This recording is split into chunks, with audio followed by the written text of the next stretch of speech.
What's up? Can you guys hear me? What's up, fellas? How are we doing? All right, I'm sensing a little bit of an energy dip, so we gotta switch it up a little bit. I'm not exactly sure how, but you know. So I'm gonna be interviewing him, like Eyal had said. First of all, shout out Eyal, greatest manager in the world. Super cool guy. So I'm gonna be interviewing him, as Eyal had mentioned, one of the biggest US creators in the world, also my father, which is pretty cool. And yeah, we've never really done an official interview one-on-one, so I figured this would be the time in Macau. You want to jump into it? Anything to kind of kick us off with? This is so awesome. It really is. I'm sitting up here in Macau. We got to travel here together, and now he's interviewing me about content. And it's what we talk about often, but to do it in front of you is really special for me. So if anybody here is a parent, you realize how cool this moment is for me. So anyway. Yes. Okay, first of all, and I know Eyal did this, can I get a raise of hands of how many people here are actual creators, like make videos on some platform? Okay, wow, actually, so 30-ish%. What we want to do, we have 30 minutes to provide value for you. And we don't exactly know, if you're not a creator, what you might be interested in learning from us. Is there, I don't even know how, does anybody want to give us a sense of what you would like to know? Is it about, are you interested in product development? Are you interested in YouTube data? Are you interested in how to get more views or how to build a brand? Anything? Yes, go ahead. Okay. So about how to take from going from a content creator into creating a brand and building a business outside of YouTube. Is that going to be interesting to you guys? I mean, yes, but past the point of deciding that you want to actually launch a product, but then saying, okay, well, what do we go to? What was the incentive behind doing skincare? Okay, cool. All right, so we can. Okay, cool. We'll definitely incorporate that in. I want to start, because a lot of people might not be familiar with your journey, in 1 minute or less explain how you got to being a YouTuber with, let's say, 10 million subscribers, just there. Okay, first of all, the 1 minute or less, he knows me very well. I can take 30 minutes to answer that question. 1 minute or less, I was a photographer in New York. I saw an opportunity to start creating content because I was doing dance photography, and I thought there would be an open lane there. And I feel like whenever you're looking to be a content creator or anything, you should see where is there a lane that's open for you rather than something everybody else is doing. So right now, currently, if you're going to be a YouTuber, you might think, okay, I want to do challenge-based content like Mr. Beast. That would be probably the worst idea because everybody's already doing that, so it's oversaturated versus finding something that's specific to you and that also not a lot of people are doing. So I started doing photo challenges in the streets of New York with dancers. I would give myself 10 minutes. That got popular, and then from there I built it into bigger photo challenges and continued on that journey until one day I decided that my daughter and I, his sister, would work together, and then we branched off into family content. Was that a minute? That might have been great. A minute. Great job. Okay, so I want to touch on that quickly because I think a lot of creators, and you and I have talked about this a lot in the past, but a lot of creators go down the same path where they are making very consistent content. They see what works, and they're like, okay, let me replicate this and do it over and over and over. And then a year or two later, they're getting half the views they were. So I want to talk to you or ask you about your process of what we've said is expanding your lane. So how do you go from you are getting views, but you're like, okay, I needed to either continue without stagnating or I needed to expand to something bigger? So this is also, are you guys hearing this? There's a lot of noise back there. Is that bothering you? I can't hear. I didn't notice that. You guys can't? Okay. All right. So this is something that Hudson taught me, oddly, when he was 10 years old and I was just starting YouTube. And I've told this story a lot, but I think it's important. It's great advice, so you should listen to this because he's always known what he's talking about with YouTube. He said, if you're lucky enough to be successful at YouTube, it's because you found a lane. But if you stay in that lane too long, people will get bored and they will leave. But if you jump out of the lane, they'll say, that's not why I'm watching you, and they will leave. So the only way to stay relevant for a long period of time is to expand your lane while staying in it. And I think that's amazing advice. So I continue to do what's called pivoting. Don't be afraid to pivot, especially when you're doing well. If you're on this trajectory, don't wait until you're here to start changing your content. Try things when you're here. You get a lot more forgiveness and latitude from the audience if you try something new. So when I went from photography to my daughter, it wasn't a sudden pivot. I started doing photography challenges with her first, and because she was a gymnast. So then expanded the lane, and then eventually, when they were used to seeing us do photography challenges, I put down the camera, but we'd already expanded it. If I decided to just adapt to all of a sudden doing content with her without introducing her in photography, it might have been too sudden, too quickly. So that's why. Love it, love it. Also, great. I want to compliment you on your response times, not as long as I thought, which I like. Yeah, so that makes total sense. And then I want to dive into, so you've gotten to this point, and this kind of touches to what he was saying earlier, which is you've gotten to this point where you're getting a lot of consistent views, and I think this is, something I feel very passionate about, is building something that lives beyond you as a personality. And so I'm curious, that aside, how did you decide, one, like he said, to go into launching a skincare product? And two, what does the current business model look like outside of just, YouTube-focused information or YouTube-focused content? How do you expand beyond that, and how have you kind of learned to do that? Can I have more than a minute for that one? Yeah. Okay, because that's a lot of stuff right there. So, but if you feel like I'm getting slower, you can read the audience. If they're getting bored, you just give me okay. Hard to see. But. All right, I know it's hard. If you're bored, snore, and then we'll stop. We waited. Okay, this isn't going to be too long, but I need to give a little backstory. Hit me. Okay, here we go. Okay. We started by not trying. Also, I just want you to know, whenever Hudson is able to be in my videos, he has his own thing that he's doing right now. He and I did a bunch of videos together early on. He decided to transition to something called Next Wave Media. I just want to let you guys know that he's giving a talk in about 30 minutes after we're done, and you should all go check that out because it's super interesting. He does consultation for big brands and celebrities how to do better on YouTube. So I just wanted you guys to know that. I love working with him. It's not just my daughter, but he's like way too busy and cool for me now. So we started working together, Salish and I, my daughter, about 4 or 5 years ago. And we started just building a weekly cadence where every week we would post a video. It's very important to stay, for those of you out here, creators, stay consistent with your content. Let the audience build in a habit where they expect to see you every week. Every week. For years, we posted Saturday mornings at 7 a.m. Been very consistent, and we've been very focused on just building a relationship with the audience by giving them value, good content that's personal to us, that's emotional, and that it creates a relationship with the audience rather than trying to cash in and sell things that we don't believe in. Rarely do brand deals, never launched a product, only give content for free. That's all we did for years. When we finally decided to launch the skincare, to answer your question, it was because it was the right thing at the right time for 2 reasons. Number one, the product made sense to Salish. She's a 15-year-old girl. Teens and tweens are very obsessed with skincare, and our audience would be very interested in skincare as she is very interested in skincare. So first thing, if you're gonna go beyond your content, make sure that it makes sense to you. First of all, that it's important to you, and secondly, that the audience would go, oh yeah, that makes sense. I could see that person being excited about that thing.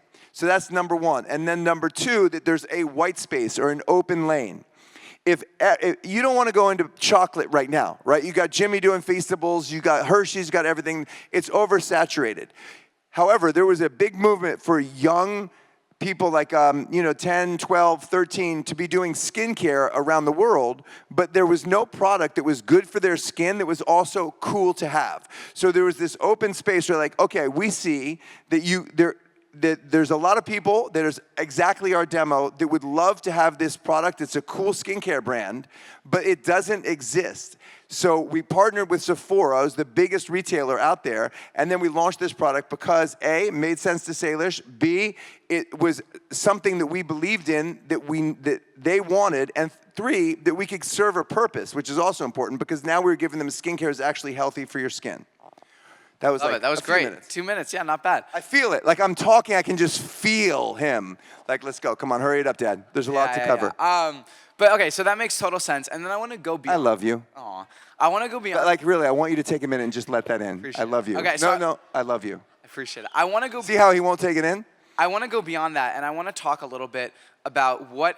So you've, and I want you to think a little bit down the line. 5, 10 years, whatever. How do you see Sincerely Yours, the skincare company's name? How do you see that expanding beyond just, or one, do you think expanding the audience base of a product is important? And 2, how do you kind of see that playing out where not only are you reaching, girls age 10 through 14, you're now also reaching, maybe people my age or people older or younger? Like, how do you want to expand it, or do you want to just nail on this target audience? These are such good questions. We talked about this yesterday. He wouldn't tell me what he was going to ask me. I mean, I'm glazing you. Glazing is like the cool All right, we got U.S. term for like, wow, you're awesome, but I'm really proud. Okay. Those are great questions. The first thing is, if you launch a creator brand, if you're fortunate that it's successful, and we are, it's sold out of Sephora. Eyal talked about the launch of it. That means that in a way, people are identifying the product with you. So they're saying, Sincerely Yours skincare, Salish matter. And enough of them really like Salish that they want the skincare. And then the brand itself needs to be good. And what we always talked about with the company is, we can help you launch the product, but we can't get them to buy it a second time if it's not any good. So just because you have a brand that excites people, brand meaning your own personal brand that excites people, that doesn't mean that you'll get them to continually buy the product. People will buy Feastables a couple of times because they like Jimmy, but really they have to like the chocolate to keep buying it. So I think the first thing is to create a company and a product that is better than anything else out there on the market. And then you think of yourself as the additional boost to get it in people's hands, as opposed to thinking they're going to buy it because they love me.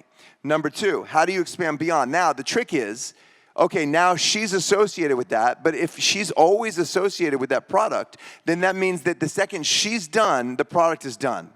And you want it to live beyond her. So that's what we're working on next. Like over the next 12 to 18 months, you start introducing other people as the face of the brand a little bit here and there, collaborations, and you just try and get it away from her face. Like if you think of Rhode Beauty, which is another skincare line, just sold for $1 billion, and was purchased by e.l.f. and sold at Sephora. That is a Hailey Bieber brand. And it's hard to think of Rhode without thinking of Hailey Bieber. But at some point, they're going to need to, for it to continue, they're going to need to remove her from that brand so that it can exist on its own. So I think, and the last question is how to get it from young skin to older. I think that's natural because Salish, as she gets older, she's going to grow up, the people are going to grow up with her, and the brand has to evolve to meet her new needs as she becomes a young woman from a teen. That makes total sense. And I'm curious, last question I want to ask you on this, because We got like 17 minutes. Sure. Just on this topic specifically, because we have a lot of ground to cover. But I think a lot of people here, like we said, aren't necessarily creators. So I'm curious on this point, which is, how do you see, with any product, I think, and creators going into, okay, I've reached this audience, I want to launch a product. How do you see almost taking on, because they're obviously huge competitors with what you do. Obviously, you have a lane in that, like, younger skincare. But obviously, they're huge competitors with skincare brands. How do you kind of take on those monopolies in skincare or in other business ventures, or do you not care about that as much and just want to exit? Like, what is your plan with that? Oh my God, these questions are so good. You gotta think outside the box. That's just, I think, always across the board. Everything that we do as creators is oversaturated, right? Whatever content you want to do, people are doing it. Whatever product you want to launch, others have launched it. Think outside the box. So I was looking at how everybody else is marketing their skincare products. Say, okay, so we're not going to do that. We're going to do this instead. You want to bring a fresh approach to things. And actually, Sephora has told us. I mean, so the story with Sephora is they gave us a tiny little shelf, right? And we're not going to post this anywhere, right? What I'm about to say, but they gave us a small little shelf, and they basically said, they ordered not a lot of units, and they said, prove us wrong. We don't know you. We don't necessarily think that influencer brands can work. As a matter of fact, when we pitched Sephora on Sincerely Yours, and we were in the meeting with all the top people at Sephora, the woman asked me, why would an influencer brand like Sincerely Yours sell when Ariana Grande's line didn't sell? And they lost money on Ariana Grande's line. They don't want to repeat it. Like, we don't think celebrity brands work. And I said, are you a fan of Ariana Grande? And she said, yeah, I am. I said, okay, what's the color of her bedroom? What's the name of her dog? Right? She didn't know that. But I'll tell you what, anybody who watches our videos, we met a boy out here. He said, hi, Hudson. He said, is Salish here? And then he said, did you bring Boomer? Boomer is the name of our dog, right? If you watch content every week and we invite people into our home and they invite us into their home, every week you form a really deep connection with them. And that connection is why, if you pick the right thing and you're not trying to exploit your audience, that connection is why people might really gravitate towards your product over a celebrity that seems almost untouchable. So you've got this power in your hands with them because you've built this relationship, but you can't exploit that. You can't take advantage of it. You have to give them something back in return, and you always have to think outside the box when you're building a strategy, because YouTube is outside the box, and traditional media is over here, and everybody now wants a piece of the YouTube magic. So just keep that magic and think of creative ways to promote it. That's what Jimmy does. If any of you know Ryan Trahan, Joyride is probably going to exit in the next year for a ton of money.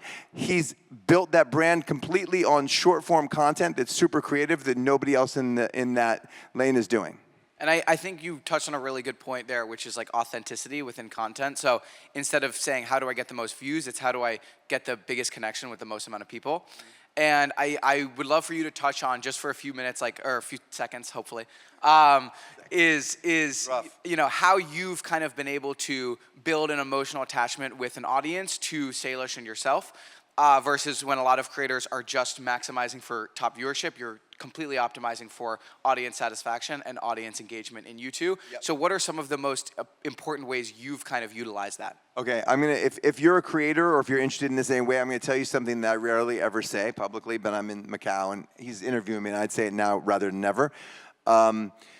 We put together a list. Politicians do this all the time. They want to know what are the qualities that I want the voter to know about me, and they make a list of exactly 5 qualities. So we put together a list when we first started working together about 5 qualities we wanted the audience to know about Salish and about me and about our relationship. So for example, Salish at the time, she was a gymnast, loves animals, a vegetarian, likes to beat me up, and is shy and unemotional. Those were her qualities. And then what you do is, as you're building out the videos every week, you think about how can we incorporate those qualities into the content. It has to be real. They have to be real qualities that are actually you.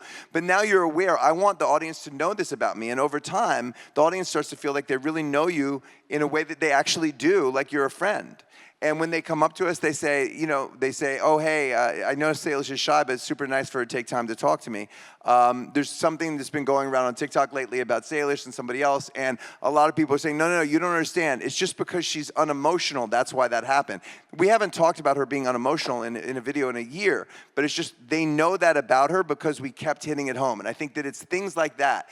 You let the audience know the real you. I think YouTube right now, the algorithm is prioritizing the opposite, the exact opposite. I mean, they're prioritizing retention. Bang, bang, bang, bang. Be really, really quick. And as a result of that, you have to take out all of that stuff. You're like, oh no, that's going to kill retention. We can't show that personal moment. We can't show that connection because then people are going to get bored. They're going to click away. The retention is going to go down. The views are going to go down. And the way I see it is there can be a combination of it. First couple of minutes, you can hit them with retention, and then you sprinkle in moments of emotional connection or personality or whatever. And you can do both at the same time, and that's the way you build a deeper connection with the audience. I think there's far bigger creators than us, meaning far more views than us, that would have gotten a fraction of the people to come out to the mall than we did. And I think there are smaller creators in terms of views that would have gotten maybe the same amount or close because they have a deep connection to the audience. And I think, you know, a big reason why, and people have talked about this in presentations before this, but, you know, YouTube is the #1 stream platform, right? Compared to, and versus social platforms with TikTok, and it's also bigger than, you know, Netflix, Hulu, et cetera. And I think a big reason for that is YouTube is the place for authenticity compared to, you know, Netflix where it's actors and, you know, all of that. Yes. And that's something I think you've honed in on very well. And I'm curious, YouTube is also the #1 stream platform on TV. So I'm curious, kind of, as you've seen, you know, YouTube is, I think, over 70% of your watch time comes from TV. And I'm curious, how has that changed the way, whether it's longer content or you know, more in depth with your audience, and how have you changed the way you've made content for TV? I mean, honestly, I'm just going to glaze for a second, but you're killing this right now, like absolutely destroying it. That's a good thing, destroying it. My pants are a little short, don't you think? Like, that's just a little too short. A little bit. I like the sneakers. I'm going to hear about this later. The black socks and white shoes is a crazy combo. I know. Don't point attention, although I called attention to it first. Okay, so what was the question? Oh, right, yeah, TV. All right, so he's making a great point. YouTube has really prioritized television viewership, and as a result, like everybody's making longer videos because plus 20, 25-minute videos are prioritized on television. We wanted to create a habit with our audience rather than watching it on a phone when they're on a bus or something, or or like at home real quick, that they have an event. And for the event, Saturday morning, 7 a.m., you get up, you have breakfast, you're gonna sit down on the couch. As a family, you're gonna watch the content. And there's a couple of things we did for that. Number one, you make it long enough. Number two, visually stimulating, high resolution imagery. Also, I think it's like super important to create, especially if you're doing family content, meaning that you're gonna have a younger audience, to not make it only for the kids. We have an audience anywhere from like 7 to adult, because we are trying to hit 3 different buckets, anywhere from 7 to 12, and then my daughter's age of teenagers, and then their parents. We want to hit all 3 of them. So when we're thinking about the content, we're thinking about appealing to those 3 buckets and making content that all 3 of them can like. When I'm talking, it's more for the parents. When she is, it's more for the teens, and then the silliness is for the kids. And as a result, we have whole families that are watching the content together rather than us individually. Also, do you know what's interesting thing about views? Because you see, like, we were looking at the Netflix, because Eyal, you said something about how Squid Game was #1 from Korea. Hudson was really looked it up as like 250 million views, that show. Something like that, right? Netflix counts views differently. Netflix counts views as, I think it's like 2 views per household, because they think it's anywhere from 1 to 4 people are watching at any one time, whereas YouTube only counts it as 1 view, but it's still on television. So actually, YouTube is either undercounting the numbers or Netflix is inflating the numbers. And when you look at it that way, you'll see that like top YouTubers are getting, we have videos that have over 100 million long-form views. The Stokes have a ton of them. Jimmy is like every single video. That means that almost every video that Jimmy makes, and Jimmy is Mr. Beast, that's posting, almost every one of those videos is equal to Squid Game, if you think about it. And that's just absolutely crazy, the power of the YouTube. And I think Hudson nailed it on the head. It's because we're real people having real experiences. And the question that came up earlier about AI, about how is that going to replace people, I think there's going to be a pendulum swing back away from it. Right now, I think we're in the honeymoon period of, oh, look how cool AI is. And soon people are going to be so craving actual legitimate human contact that they're going to gravitate towards, especially channels and creators who are focusing on and prioritizing that connection with the audience.